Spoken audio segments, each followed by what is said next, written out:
mga lods, for today's video po, bibigyan ko po kayo ng mga senyales na makati ang isang babae.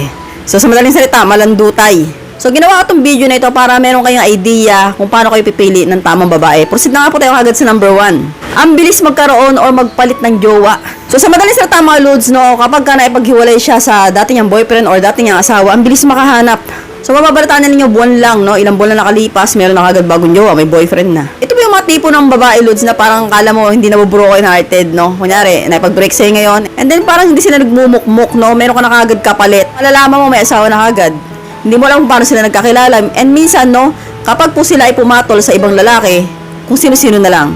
Kahit may asawa pa yan, or kahit matanda pa yan, kahit sino pa yan, no, kahit ang trabaho, basta may talong okay na saan nila, no? Yan po yung mga babaeng makakati. So kapag napansin niyo po sa babae yan na sobrang bilis makahanap ng jowa na ipapalit sa'yo, signs po yan na makati ang isang babae. Proceed na nga po tayo kagad sa number 2. Nagkaanak sa iba't ibang mga lalaki, no, puro panganay, no. Alam ko maraming ganyang klase na babae, kahit ako meron akong kapitbahay na ganyan. Na ang anak, 4 iba't ibang lalaki. So puro panganay ang anak. So, mapapansin nyo sa isang babae, no, kapag ang babae ay naging single mom and then nalaman mo na ang mga anak niya ay iba-ibang klase ang tatay, no, diyan na po, confirm po yan na makatipo ang isang babae. Proceed na po tayo agad sa number 3. Hindi maapirmi sa bahay.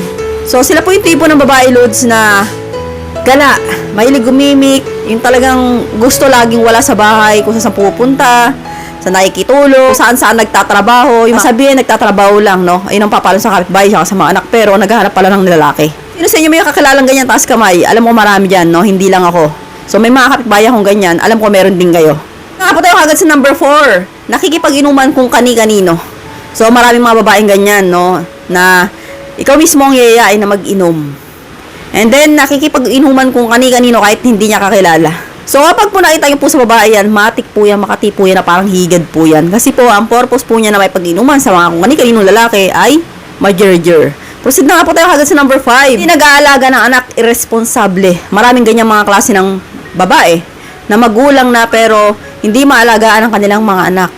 So, instead, nandun sila sa lalaki nila, no? Napapa-jerjer, and then magpapaanak ulit doon. And then yung mga dati niyang anak, napapabayaan niya, iniiwan niya, no?